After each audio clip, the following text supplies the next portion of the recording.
Welcome to Supernatural Circumstances, the podcast where I take you down the rabbit hole into the fantastic world of the strange, paranormal, and the unknown. I'm Morgan Knutson. Come along with me on this week's adventure.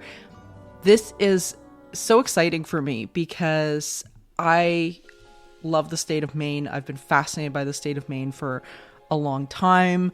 Some of my favorite movies are Salem's Lot, of course, the original 1979 version with David Soul and James Mason, as well as, of course, It, right? It and Welcome to Derry and all of the amazing, bizarre tales that have come out of Maine over the years from authors like Stephen King and many others. But hey, is there any truth to them? Is there anything behind this idea that Maine is just, well, maybe a little creepier than other places? Well, today we're going to talk about that, and we're going to find out. Nomar Slevik is a friend of mine who I've been connected with online for quite a long time. He should have been on the show ages ago, but he's an independent creator, he's a researcher, and he's written a lot of books as an investigator of the paranormal. He's shared stories through everything he can think of, documentaries, podcasts, books, everything. And he has a very unique take on many of these stories and his ability to story tell. So I'm really excited to get into this. Buckle in, guys. Here we go.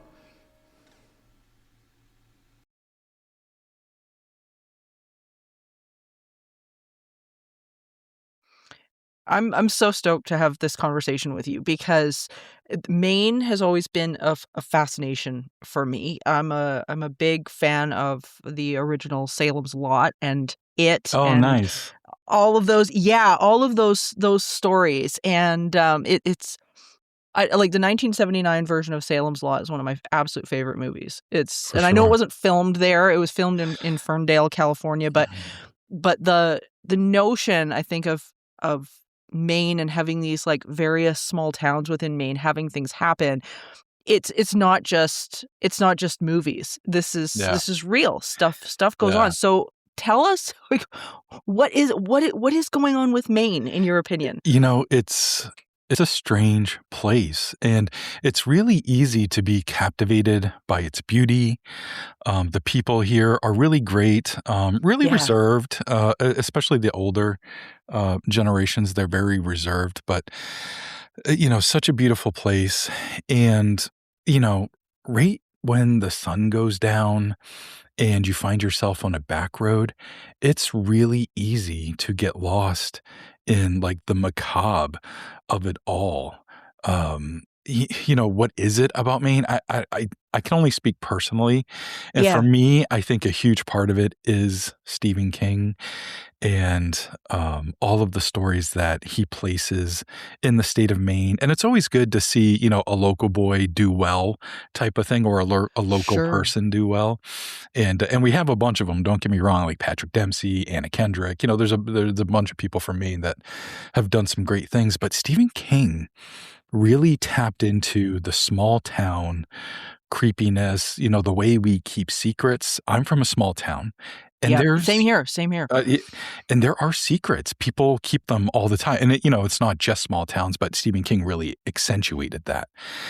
And and I remember growing up, and there were stories of like embezzlement at the local bank, and and come to find out a couple of years later, someone's brought up on charges. And so just to think of all the Right. things that's going on behind the scenes, at least for somebody like me, it makes me look at everything suspiciously. And, that's probably not the best way to like go about your life, but I'm sus at a lot of things, and I thank Stephen King, and I also thank the state of Maine because, when I was young and being up, late at night when I wasn't supposed to, it was scary. You'd look outside and the woods are right there. And then Right. sometimes there's a strange light, and I'm sure it's a neighbor with a flashlight, taking their dog out or something You stupid. think. You think. But, yeah, so, I always let my imagination run wild, and I started watching horror movies at way too young of an age, thanks to my mom and her love of Stephen King. And so, I think to boil it all down, to make a long answer even longer, my mom introduced me to scary things, and I am forever thankful. Yeah, I'm in the same boat because I was watching horror movies when I was really young too, and me too. I'm from a small town, Leduc, Alberta, which at the time, back in the 80s, the 70s and 80s, it was a small town. Like, I mean, you went for a drive on a Sunday, and the only thing that's going down the one main street that was there was a tractor, right? Like, I mean, and I'm not even exaggerating. Like, you were stuck behind a tractor.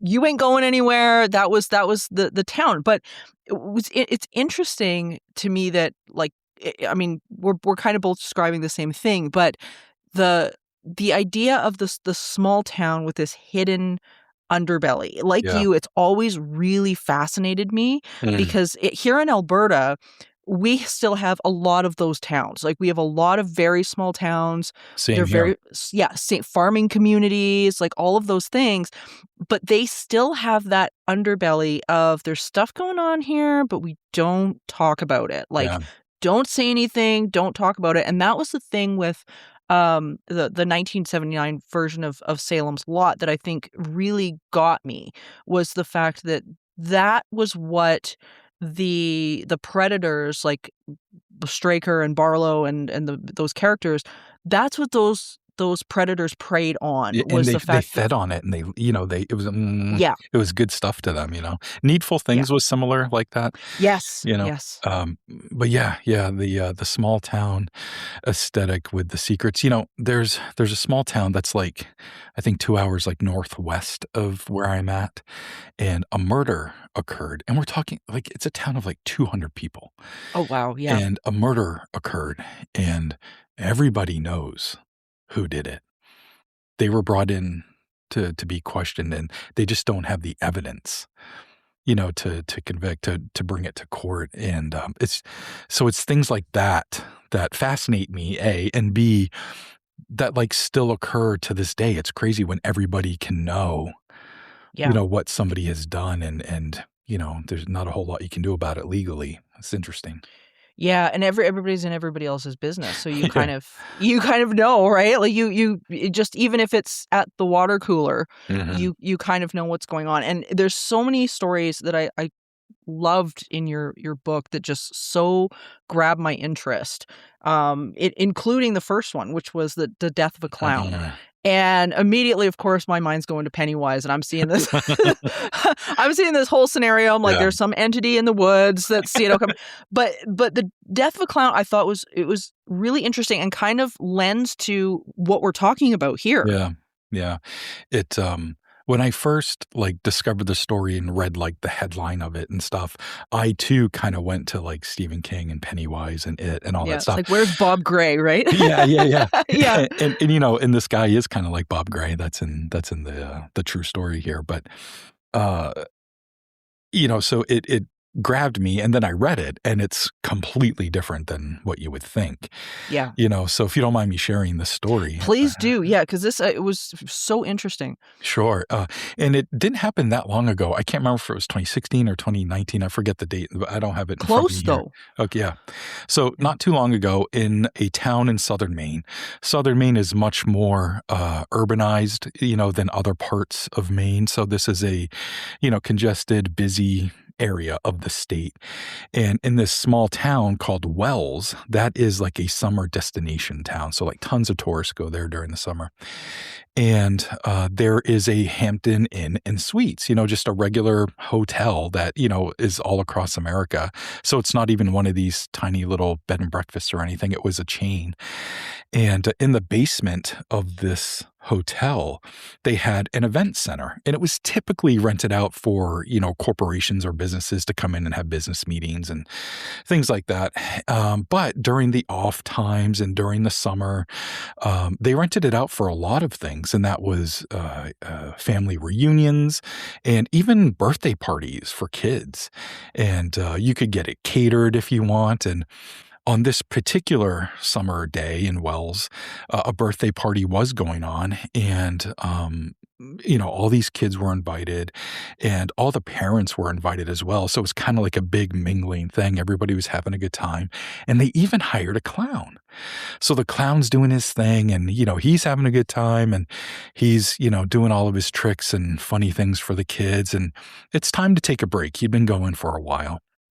And there was a room for him up on the third floor. And people aren't sure if it was like a staging area, where he actually didn't have the room for the night, or if he had actually rented it himself, for the night. No one's really sure on that detail.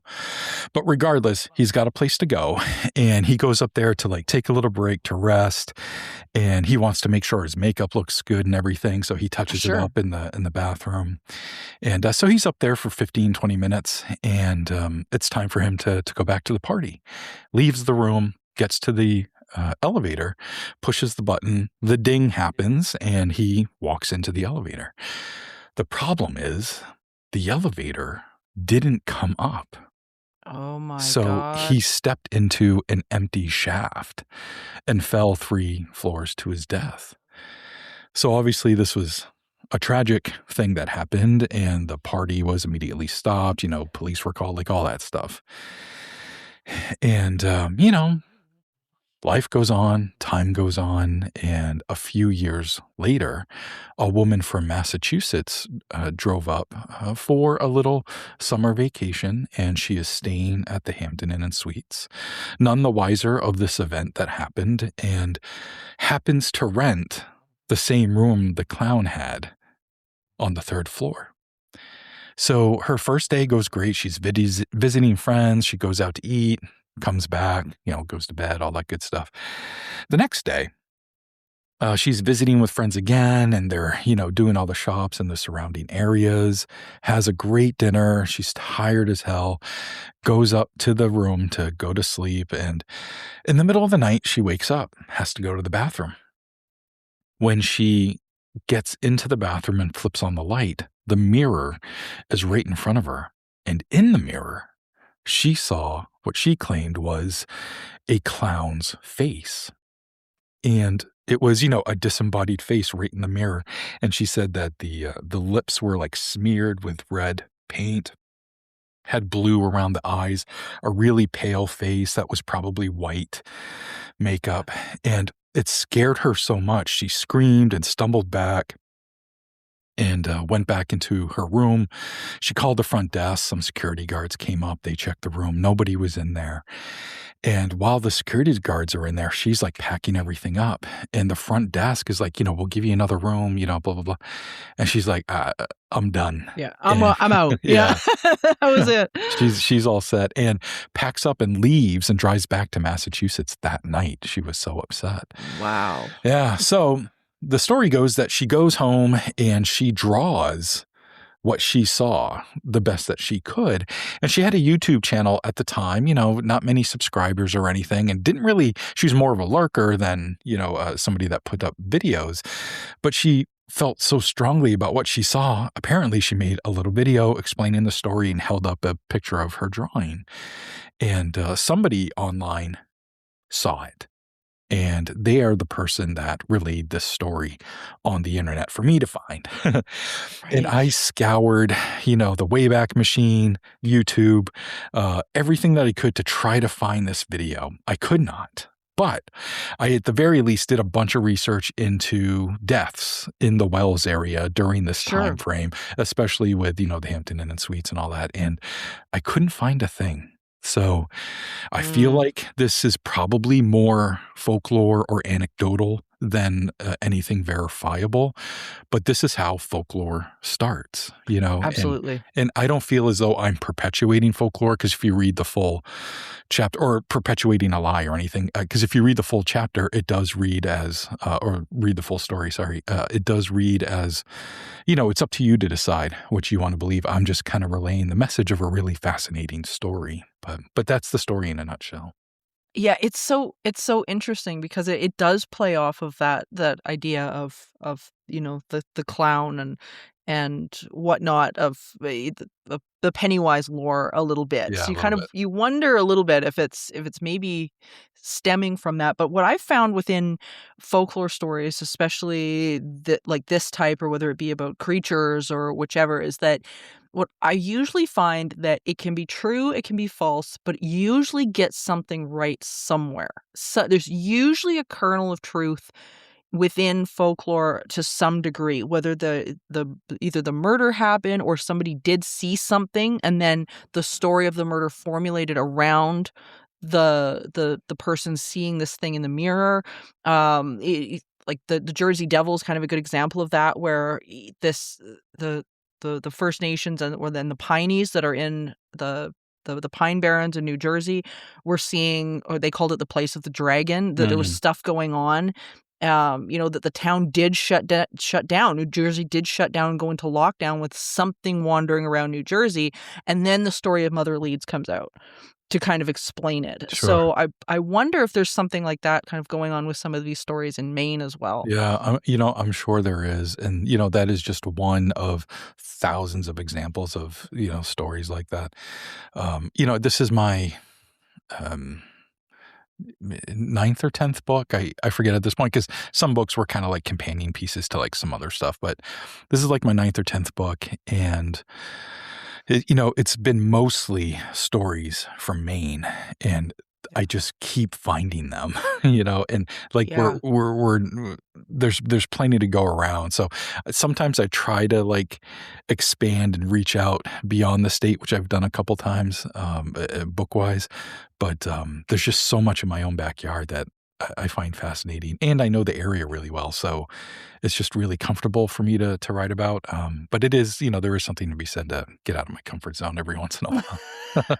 But I think there's something too to be said about doing a deep dive into these places. I'm kind Mm, of like that with Alberta as well, sure. because it just, no matter how much you keep going, the more you find. Yeah. What I knew about Alberta 5 years ago is completely different than what I know now Yeah. about Yeah. Same. stuff that's gone on here. It's crazy. Yeah. And there's been more than just folklore stories there. I mean, you've got so many stories in the Pines that are really bizarre. Like, you talk about something called the imitator. Mm, Do you want to talk a little bit about that? Because I mean, sure. this is a whole other. This isn't just some crazy report. This is something a little bit more. Yeah. It's really another word for it is mimics. And those stories, there's, very little now in the paranormal, under the paranormal umbrella that frightens me or scares me. And mimics and like black-eyed kids, too, like kind of scare me. And I got a good black-eyed kid story I could tell you. That's a local one, but Oh, we got to get into that afterwards. sure. But the mimics, though, um, anytime I read a story about it, it's always the most terrifying thing that somebody is doing. It starts out very innocuous. It's a chill night or it's a chill day or something, and then it just devolves into a terrifying encounter because of a mimic. If you're out in the woods and all you're doing is just letting your dog out, and you've done it 1,000 times, like the woman in this imitator story, all she's doing is letting the dogs out. But of course, it's 2 or 3 o'clock in the morning, so there's that different air about it. But while she's out there, something from the woods, from the darkness that she can't see, speaks to her, Yeah. and it's in her own voice. I mean, that's gotta be terrifying. Like, I've seen lights in the Yeah. sky. I think I've seen apparitions. I even saw this cryptid thing a couple of times, and that's all scary, but when you're in the moment, at least for me, I'm like, "Huh? What was that?"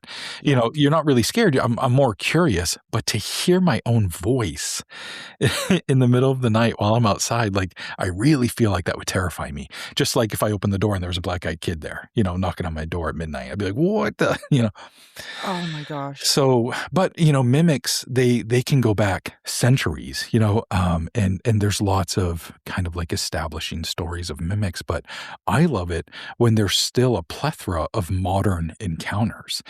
And in a Right. previous book that I had come out called Humanoid Encounters, there's a whole chapter on mimics, and people confronting them. And there was like, for example, with the woman in the Pines book, all she's doing is like a really innocent, easy task, and boom, she's dropped into the middle of like a horror story. She didn't know what to do with herself, and she ran back inside, and was terrified by what Yeah. happened. And I don't know, I just can't imagine experiencing something like that. That's crazy to me. Well, and all she was doing was just she opens the door, the dog goes out, and she's hearing this thing, like, just talking back to her, basically. Yeah, yeah.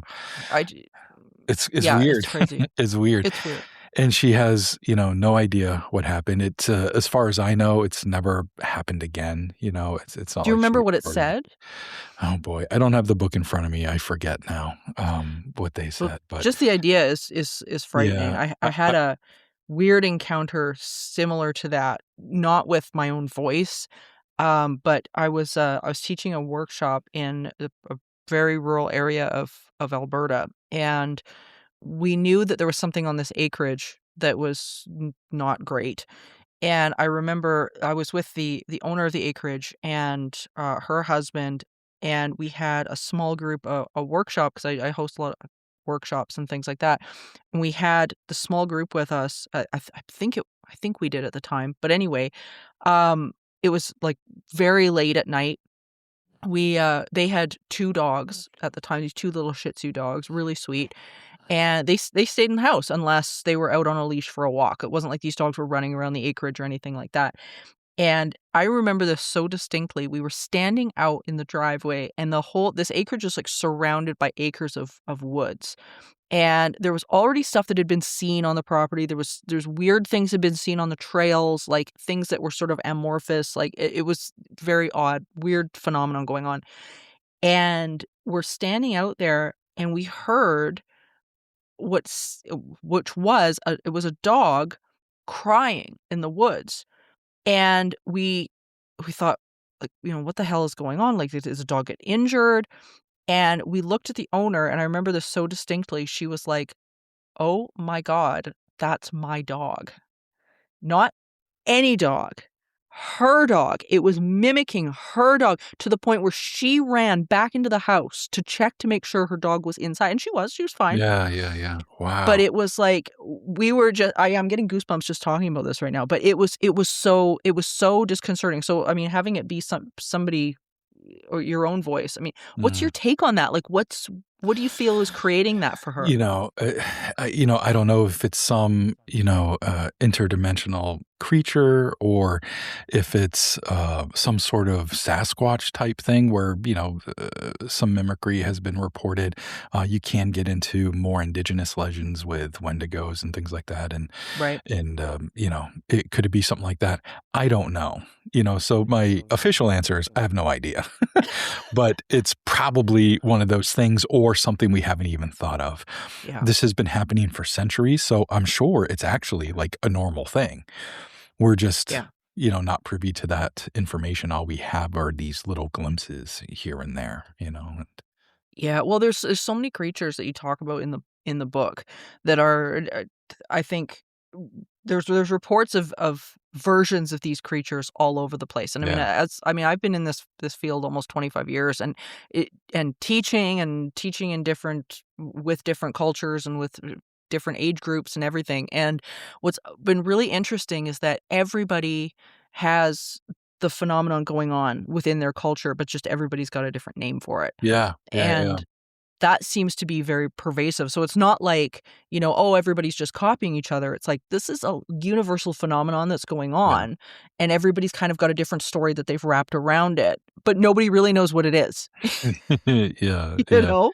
And it's fascinating, and it's terrifying. And there's another account of a pale crawler that some people came across in the middle of the night, and this gentleman was outside and he saw it peeking, from like around a tree, and then it like stepped out, and he's seeing, like the 7 foot tall, really slender, pale white entity, humanoid entity. And, he's like across like almost a football field's length away from it. And this thing calls out to him and it's like, "Hey, you idiot." And he's like, "Did this creature just talk to me?" But but it said it in a really weird, it was like, "Hey, you idiot." Like, it was really menacing and That's disturbing. strange. Yeah, yeah, yeah. And they just hightailed it, out of there, which I don't blame them. So we're even, beyond mimics, we're getting more and more reports of entities like interacting, maybe even Yeah. talking. And that's crazy. Like that's not something that's typically gets reported a lot. No, and it brings me back to this idea that we kind of talked about at the beginning, which was this idea that there's something going on with maybe with the land. I mean, they kind of alluded to that in Welcome to Derry, as the Yeah. idea that Yeah. there was this something's going on with the land, which is a discussion that's been had on this show and many others about places like Alberta and Kentucky and all of that kind of a thing. But you mentioned some black-eyed kids encounters, which I got a story about that, but I would love to hear that. well, I want to hear yours first Oh, sure, because sure. this is what we're talking about because it is so creepy. It's so Yeah, creepy. yeah, they're almost like the final frontier in the paranormal for me. Like, there's a few things like mimics, Truly. black-eyed kids, dogmen stories are typically like terrifying. Then there's I've every got time. some good wonderful ones. I have Oh, some good good, good. wonderful ones. So yeah, I could share those with you at a later date. But yeah, Cool, cool. But yeah, so a black-eyed kid encounter that happened locally to me. This was not that long ago, maybe 10 years ago. And a woman was home alone at night. It was about 10 p.m. Her husband worked the graveyard shift. It was about 10 p.m. and she's sitting in the living room reading a book. The cat's on her lap. And all of a sudden the cat like stands up and like hisses at the door and then jumps off her and runs into the other room. And, if you're a cat owner, cats do weird things, and she just of looked at the course. cat and shook her head and was like, whatever. And so she's just about to get back to her spot in the book when there's a knock on the door. And she's like, "What? Who the hell's knocking on the door at 10 o'clock at night?" And for us Mainers, that's late. You don't be knocking on our door. Hey, don't come to the house. Text us first. Right, yeah. But if you are going to come to the house, do it in the daytime. Anyway, so she gets up and she looks out the little window area of the door. And there's nobody there. So she's like, "Oh, okay, that's weird." So she turns around to go sit back down. She's just about to sit down, knock on the door again. And she's like, "Okay, this is enough." So she whips open the door, and the light from the living room falls on this child. And she's like immediately relieved. She's like, "Oh, good, it's a kid." And then she's like, "Oh, wait, there's a freaking kid. Like, something must be wrong. It's 10 o'clock at night and there's a child Right. at my doorstep." So she's like, "Oh God, like, are you okay? What's happening?" And the child looks up at her and it's got all black eyes and Uh, it asks to come in. And she kind of like gets into this trance and her arm is like slowly reaching to the screen door to like let this kid in. And then she hears a hiss from the cat again. And she looks over and the cat is sitting on the rug in front of the door hissing at the black-eyed kid. And it kind of knocks her out of this trance. And she looks back at the kid. She's like, and like slams the door and locks it.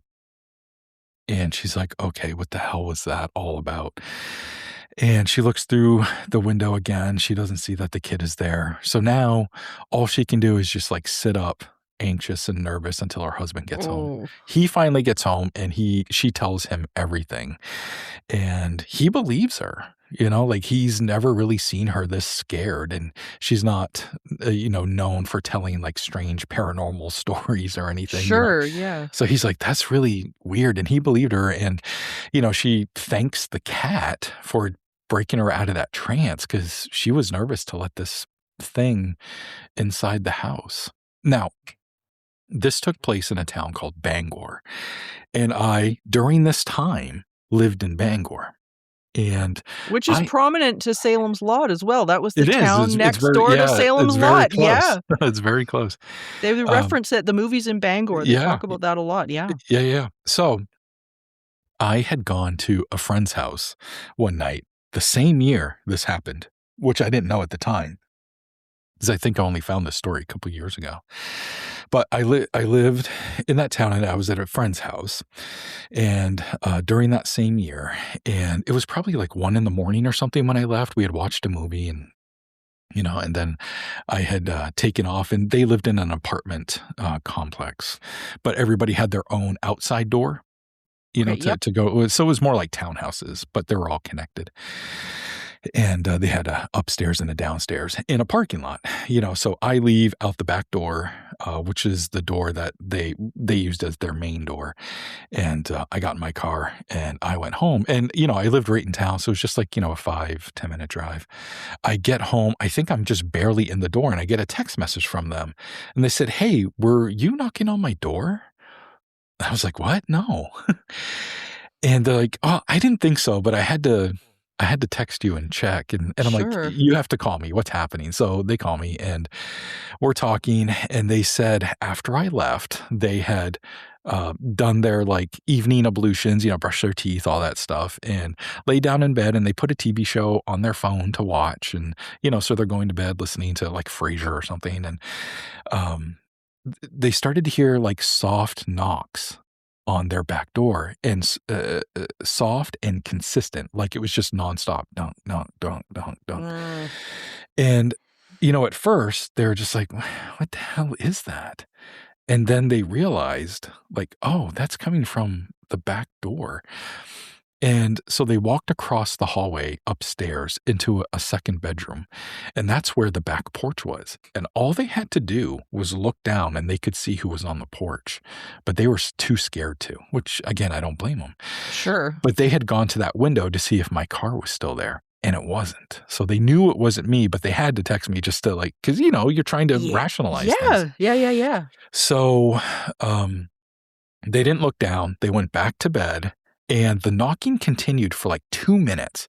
Like, that's an eternity of somebody just constantly softly knocking. Yeah, someone's Well, persistent at that point. And that's like Or drunk. Yeah. Yeah. No matter what, it's strange behavior. Yeah. So finally, the knocking stopped, and that's when they texted me, and and then we're on the phone, and they're telling me the whole story. But to make it about me, when I had left, I'm like, was I outside with the black-eyed kids at some point? Right, Like, right. because I Yeah. left and then they started knocking. So I'm like, "Oh no, did I Yeah. cross paths with them and didn't know?" But that's just super anecdotal. That could have been anything. That could have been a neighborhood kid being a jerk. They could have misheard something, and it sounded like it was knocking on the back door, but maybe it was something in the basement, a pipe going ding, ding, ding because of whatever. Who knows? Because they had just gotten done kind of getting ready for the night. So maybe they had a hot water Mhm. going. Who knows? So it's quite a leap for me to say, "Oh, they had a black-eyed kid encounter," when they didn't see anything. But it is strange, and it happened the same year as another black-eyed kid encounter in that same town. So I think it's kind of Yeah. interesting to try and connect the two. Yeah, you can't really brush it aside when there's other stuff that's going Sure. on. We had a very weird one actually at my apartment building. Oh This boy. was a couple of years ago. I'm telling you, like, this is bizarre. So, uh, I live on the second floor, and I've got a neighbor on the third floor. It's a three-story walk up, but we've got a neighbor on the third floor, and she's actually a private investigator. So she's very Wow. aware, wary, like, this isn't somebody who's just, super paranoid. I mean, she's about as level-headed as you could possibly ask for. And, so anyway, I woke up, and it was late. It was probably, like, maybe 1 in the morning, and what woke me up was my neighbor upstairs, Jen, with her window open, yelling at somebody underneath our window. And because her bedroom window and my bedroom window are kind of stacked, and and Jen is a very soft-spoken person. Like, Jen doesn't yell. Like, it's weird. And I could hear her saying, "No, no, I'm not giving you I'm not getting the phone for you. You need to leave. right now. And now Jen is one of these people that she is like overly helpful. Yeah. Like she takes on too much. Like for her to be like, I'm not calling anybody for you, you need to leave, is like very uncharacteristic of her. So I'm kind of like in this half stupor, and I'm like, what the hell is going on outside? And I'm laying there and I'm listening to her arguing with somebody, and I couldn't hear the other half of the conversation. I could just hear her saying, you need to get out of here. I'm going to call the police. Just very firm. So anyway, the next morning I get up and my mom is here, and she says, I had the weirdest thing happen last night. I was like, well, what's going on? She said, I got up in the middle of the night, and she said, because I could hear these teenagers, like young teenagers, outside the window. And she said it was irritating because it's like nighttime. And she said, I looked out the window and they were standing around just like in this small group. There was about 4 of them. They're standing around. And she said, immediately when I saw them, all my instincts just exploded. She said something was wrong. And now my mom is a retired registered nurse. So again, not somebody who's like, she's not easily rattled by anything. She's had paranormal stuff happen. We've had it happen all our lives. And she goes, it was so creepy that she said, when I looked down and I stared at them long enough, because I was trying to figure out what they were doing, she said one of them looked up at me, and she said their face was like mostly in shadow. Like it was like they had their hood up and it was mostly in shadow. And she said they just stared and stared and stared and stared, like unblinking. Yikes. Just stare. Yeah. And she said she was terrified. She said she was so scared that she was having trouble leaving the window. Wow. And as I say, like this is a household. I mean, we've had paranormal experiences up the wazoo. We love it. That's just the way everything works here. And she said this was so creepy. And now what was weird was that when I related what I'd heard, I said, I heard Jen telling these people to leave. She said, I didn't hear it. I didn't hear it. Now, her bedroom is right next to my bedroom. She would have heard Jen's conversation with them. Wow. She didn't. And she said she saw them, after whatever they were doing, go around to our front door, which is right beside it's basically right underneath of our balcony.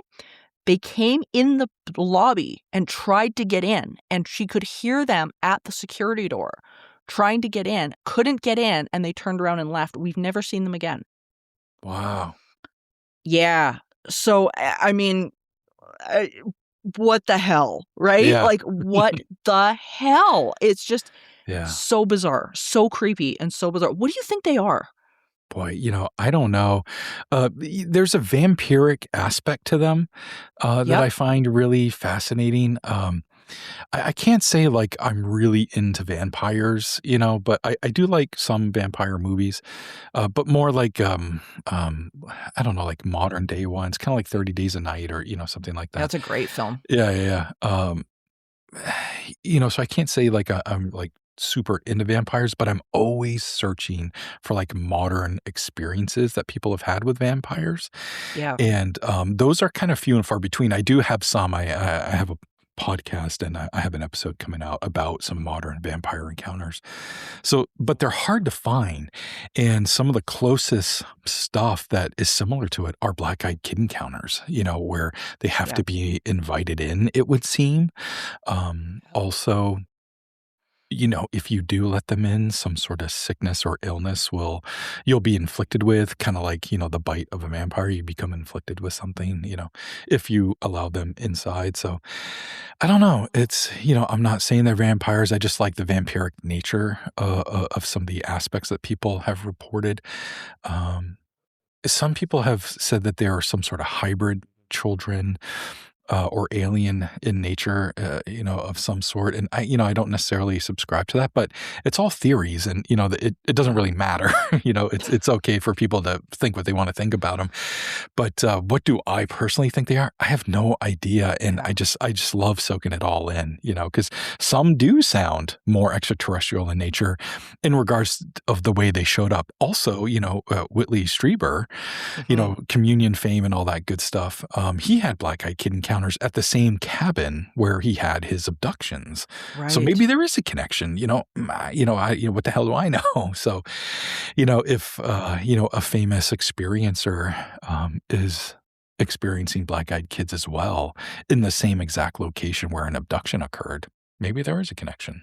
Well, it's so strange to me because the types of phenomenon that seem to be going on in Maine, uh, are very, very similar to some of the things that go on here in Alberta. And there seems to be these kind of like energy hotspots in and around the world. And I mean, they're sort of reported across the US, they're Sure. reported across Canada, and whatnot. And the story that you were saying about, these black-eyed kids saying, "Let me in," it reminds me, you hate to be a broken record, but about, Danny Glick when he's knocking on Mark Petry's window in Yeah. Salem's Lot, like, Yeah. ask me like, There's you another can't help. vampire connection right there. Yeah. Yeah, like, you can't help but kind of wonder again, Yeah. like, is did the stories of vampires maybe come from these these black-eyed kid encounters that were Yeah. happening, 1,000 years ago? Right.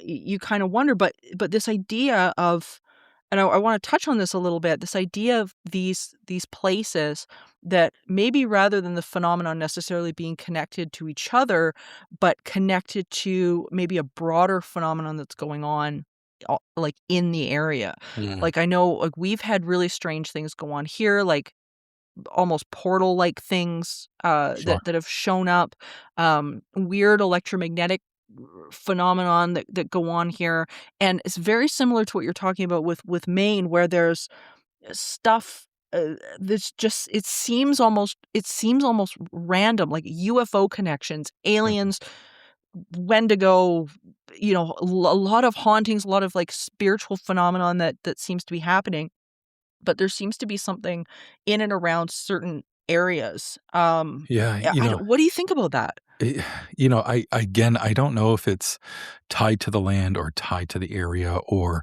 are we in this, um, line of some sort of paranormal highway of some sort, Right. which is certainly possible. I just know that if there's an area where I find a really cool story, let's just take Death of a Clown for example. Yeah.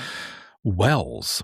That's not the only strange story from Wells. That's just one of like hundreds from Wells. Sure. So and not every town is like that. So maybe there is something to the land or to this paranormal highway or to something where or there's a portal, close by in that area. And, because they do seem to cluster, and they cluster at Yeah. random, in my opinion, because it will be Sasquatch and UFO and then another type of different creature or a haunting of some sort, and they'll cluster. And, like, an example of this is, back in February of 2020. So this was, like, a month before the world changed, So it feels like 10 years ago as opposed to 6, Yeah. but it was February of 2020, and I'm driving down a back road not far from where I live, and it's not very late, it's like 6:45, 7 o'clock at night, and I'm driving, and on the side of the road, up about 300 yards in front of me, I got the headlights on, I see this creature standing on the side of the road, like, on the road, Yeah. but right next to the wood line, and, at least on this part of the road, there's ditches on both sides of the road, so there's, like, no place to pull over or anything, but I see this creature standing there, and it looks like it's made of sticks, like all these interrupting sticks for, like, legs and its torso and its arms, and it was pretty skinny, and it didn't have antlers, but it had 2 long sticks sticking straight up from its head, and I would say it was actually kind of like average person size, it was like 5.5, 6 feet tall. Yeah. And it was jet black, inky black, like, when my headlights hit it, it was kinda Yep. shiny black, and it took this elongated step over the ditch and walked into the woods. So, it's Maine in February, so there's snow everywhere, and I come up to the area where it walked into the woods pretty quickly because I was going, like 45 miles an hour. And I stop in the middle of the road where I think this thing walked in, and I roll down the windows, or I roll down the driver's side window to see if I could hear it crunching in the snow or if I could see anything. Sure. I don't see or hear anything. But a moment later, I'm hit with this awful putrid stench. I'd never smelled anything like this before. It was awful. And, that gets reported in Sasquatch encounters. That gets reported in some demonic encounters, with this awful sulfur or Sure. rotting meat sort of smell. And I feel like it was a mixture of that. It was awful. It was so bad that I had to roll all 4 windows down for the rest of my ride home just to get the smell out. It was really bad. Wow. Yeah. So I get home and I actually write everything down so I don't forget it. And it's almost annoying being an investigator or a researcher and having your own encounter because I want to be unbiased, but I'm also Right. human. So I'm doing my best to write everything down. And I actually emailed it to a buddy just so they could read it fresh as well, as soon as it happened. So now this is where the cluster part starts. I never really thought about researching the immediate area where I live. It just didn't occur to me. Right. Within a couple of miles from where I live, because this is where I saw that thing. So I'm researching that, and all of a sudden I'm finding there's a ton of UFO encounters that have happened right in this area. So there was this one encounter that was literally probably, less than a mile from where this sighting that I had took place. But Wow. it was about 30 years prior, but this UFO was hovering over the water. I live close to the ocean. This UFO was hovering over the water, and these people were driving this Jeep. And they see the UFO, and it almost seems like the UFO sees them, and it comes over just by the treetops, and it's pacing them now as they're driving. And they're like, holy crap, look at this thing. This is crazy, And it's this guy, and he's driving with 2 women, and one of them needs to be dropped off. I think one was his girlfriend and one was her friend, and they needed to drop her off at home. So they had to stop the car on the road to let her out. And of course, everybody wanted to get out and look at the UFO because when they stopped, the UFO stopped. So they all get out and they're looking at this UFO, and now it's right over the car. It's not where you can touch it, but it's treetop level, but over the car. And then it moves down the road just a little bit, and it seems really bright, but it's not shining any light down. But it's really bright. It's so weird. And the guy walks underneath it, and he's holding his hand up, and it's not even shining any light on his hand, but they can see how bright it is. It's just a really weird, that's not making sense to them, So now he's right underneath it, and he's looking up, trying the underside of it, and he kind of sees inside of it, and he sees these weird geometric shaped things, and he's like, "What the hell is that?" And they're like, "Don't get under it! Stop! Come back!" And so he finally starts walking back, and it's almost like the UFO grew bored of them because it it ascended a little bit, went back over the water, and then eventually shot off. So, but I never would have known that story if I hadn't had my own encounter right in the same area. So I keep researching, and now I have 10, 12, 14 different encounters right from this area, So is there some sort of portal happen, or is this a cluster spot, or, what's going on? Because it's not like it all happened in the same week or even the same year. We're talking decades where things just continue to happen, and some people notice them and some don't. It's wild. Well, and the frequency is alarming. When you think about the amount of things that's going on, and that's just what's been reported. Exactly. I don't know about Maine, and I'm assuming it might be similar to here, which is because it's kind of got that small town mentality. Yeah. Not everything gets reported. You don't talk about it maybe as much as you'd talk about it, say, if you lived in, I don't know, New York or something like that. But I would imagine even there, I'm sure it's not just a topic of conversation people are bringing up all the time. No. And I'm sure people have individual encounters and oh, I'm just going to, back up slowly sort of thing and not say anything because I don't want people to think I'm crazy. I had, this was probably over 10 years ago now, but I had a conversation with Peter Davenport of New Fork, and we were talking about, frequency of people reporting, and in his opinion, for every report of a UFO, there's probably 100 that go unreported. So if you're going by just a number like that, think of all the unreported cases that could be out there. It's wild to think about, and I don't think he's wrong. Yeah. Well, I remember when I was really really knee deep in some of the dogman research here Mm, in Alberta, because we've got a lot of them here, I can imagine. and yeah, they're wonderful. I've had wonderful experiences with them across the board, and but what was interesting was that there's no written record like reports of them. If you start digging, like there's maybe one or two, and but when we put out this was a couple of years ago now, at least 2 or 3 years ago, and we put out a sort of a billboard notice on one of the area's sort of group pages, like, if you've had any, and we didn't specify Dogman, we just said, "So if you've had anything kind of, like, weird happen, give us a shout," so on and so forth, and we started immediately having people, like, send us emails, like, or, like, almost immediately, and they were That's like, awesome. "Oh, yeah, yeah, there was something, that got into my yard and stole my sheep, and we had we had one wandering around the house, and we didn't know what it was, and whatnot, but it was, fine, and she didn't cause any trouble, but it scared the hell out of my wife, or it scared the hell."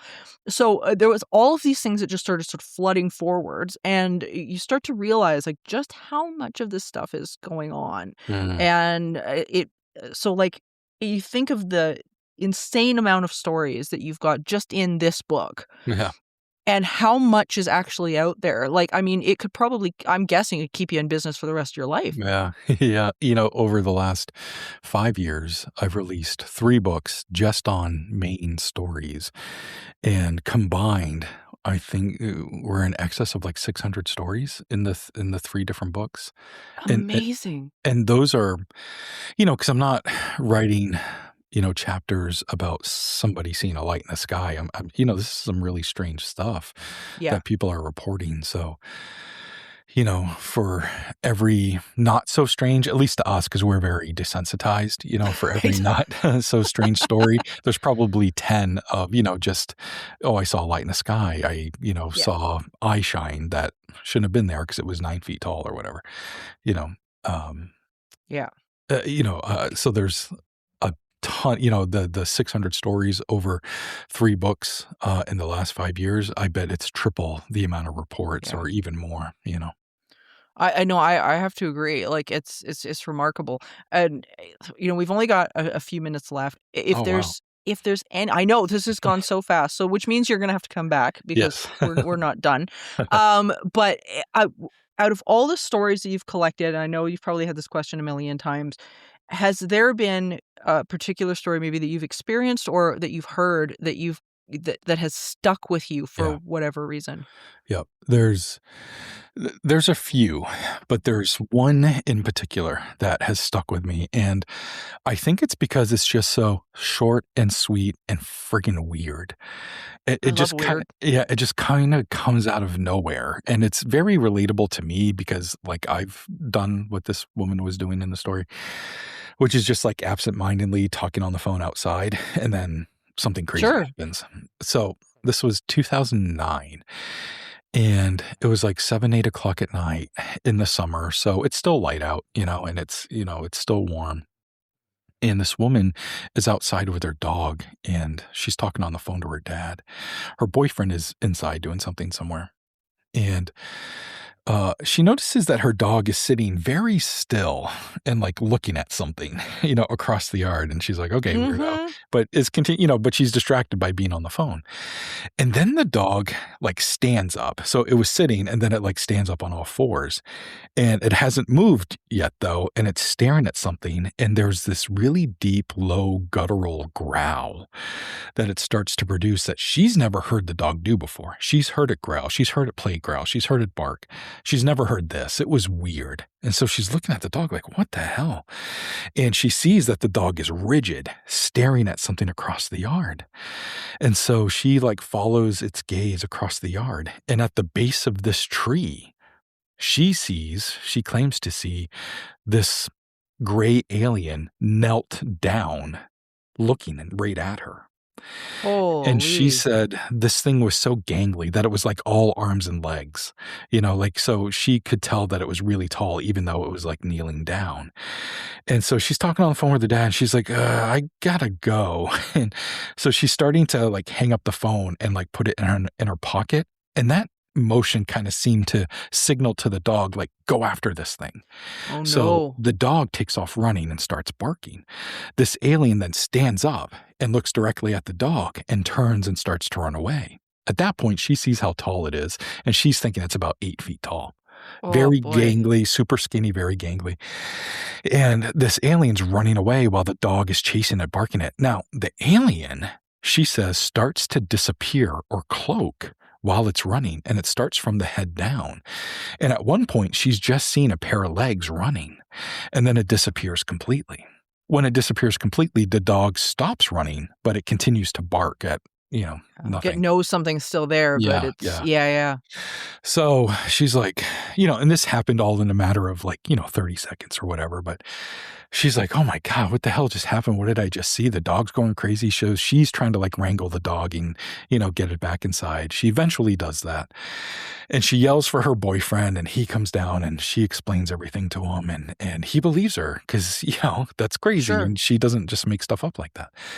So they both go outside to see if there's any evidence of this thing having been there, footprints or anything. And their backyard wasn't really conducive to that. It was grass and kind of gravel in different areas. So nothing that would leave footprints, like fine dirt or sand or anything. So that's basically it. That's the whole story. But it's weird. And I don't know why, but it really stuck with me. And in talking to her, I talked to her like over a decade later, and she's like, when I close my eyes, I still see it. To this day, it Wow. still scares me. She's enough times been removed that she can go in the backyard and it's fine, and all that stuff, but it still scares her. And she's like, why the hell was it here? And I have no answers. The only thing I can do is be honest and be like, the best thing I can do is share your story.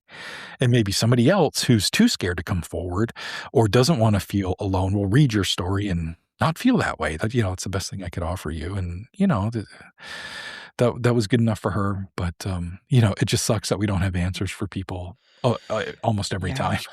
Oh, it's true. It's so hard because, like you, I get emails and whatnot going, I don't know, what is this? Right. And, sometimes I've been academic parapsychology for a long, long time. And I can reference a lot of studies, and I can say, here's what we know, and here's what's on the books right now, and so on and so forth. But we're such a small speck in all of this that, Yeah. even our own minds, we are not truly understanding the capability of what we're perceiving or how we're perceiving it. Yeah. And I think it's amazing. I think when we get a place like Maine, where all of this stuff is going on, where we get a chance to experience a slice of that.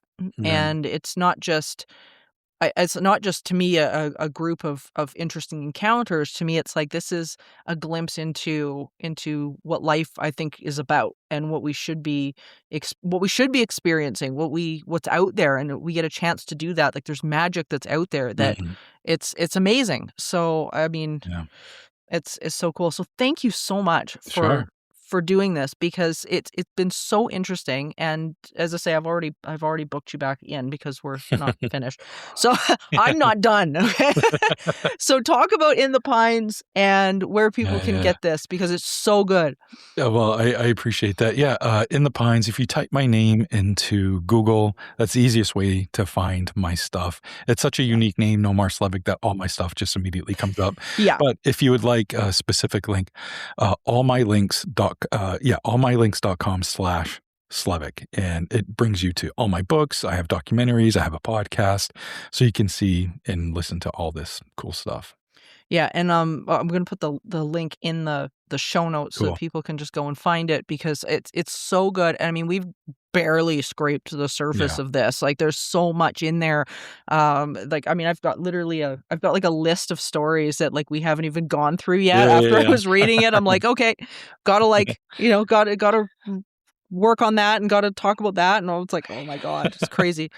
So no, this has been awesome. Thank you so Cool. much for doing this. And yeah, we Yeah, will do it again. absolutely. Thank you so much for having me.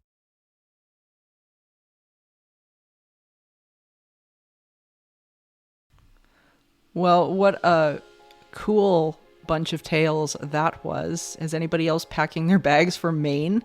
I know I am. It's a place I've always really, really wanted to visit. It's so full of phenomenal experiences. And I think anybody who's been a fan of Welcome to Derry, which has been on HBO now for a while, the first season came out, the origin story of Pennywise and It, or Salem's Lot, or Needful Things, or, you know, or just a fan of history itself.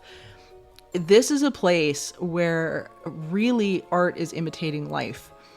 I am fascinated by, you know, all of these different stories, and it makes me wonder, you know, let's talk a little bit more about hotspots, and well, maybe there's something else that's going on here. I highly recommend Nomar Slevik's books. He's got a fantastic writing style, and if you loved his storytelling ability here on the show, it's even better in the books. It's so cool, and I'm telling you, I've got a list here of other stories that we didn't even get to, about wood trolls and goatmen and weird things in the water, and I mean, as I say, he's coming back. Don't worry, he's coming back. There's so much here. So check him out. You know, the links are in the show notes, and go explore. You know, I think that's one of the big things to take away from this episode, and really this show in general, is there's so much exploring to do. And as much as we get really hung up in the internet and politics and things that are going on that we're kind of bombarded with through our social media and phones and whatever, I think that's the one thing that I really love about what Nomar does, and people like Chad Lewis, that it reminds you that there's stuff out there to do. Go explore, go do things, go have fun in the world, because there's so much magic that's out there that we can easily forget about if we're just have our nose in the phone all the time. You know, you lose yourself really quick, and you lose that sense of wonder and spirituality and whatnot, because you just get bombarded by this, you know. And there's such a fascinating world, even if it's in your own backyard. You know, people think you've got to travel to, you know, the UK or Europe or the US or wherever, you know, that you've got to have money to go travel to these places. You know, oftentimes, like in Nomar's case, it's in your own backyard, and you don't even know, because nobody's put it out there. Nobody's done the research. Take some time to do some digging and talk to the locals. Get out there and do this, because I'm telling you, it will change how you see everything. One of the things that I love to do in the summer and the fall is I do my workshops, Historically Haunted, and take people around downtown Edmonton. And it's so much fun, because people are going, I didn't even know this was here. I didn't know this building was here, or that was here. And it's like, all of it's here. You drive past it every day. So there's some weird stuff out there, guys. And I want everybody to be able to get out there and see it. Take a drive. See what's out there. Talk to people. I don't think you're going to be disappointed. So thank you for joining me on this eerie expedition, dear listeners. And remember, there is no line between the natural and the supernatural. We all float down here. Until next time, stay curious, friends. Supernatural Circumstances is a co-production of Entity Seeker, Paranormal Research and Teachings, and the 20th Plane. This podcast is a part of the Curious Cast podcast network. You can find out more about me, Morgan Knutson, and book me for live appearances at entityseeker.ca. You can also email the show at supernaturalcircumstances.com.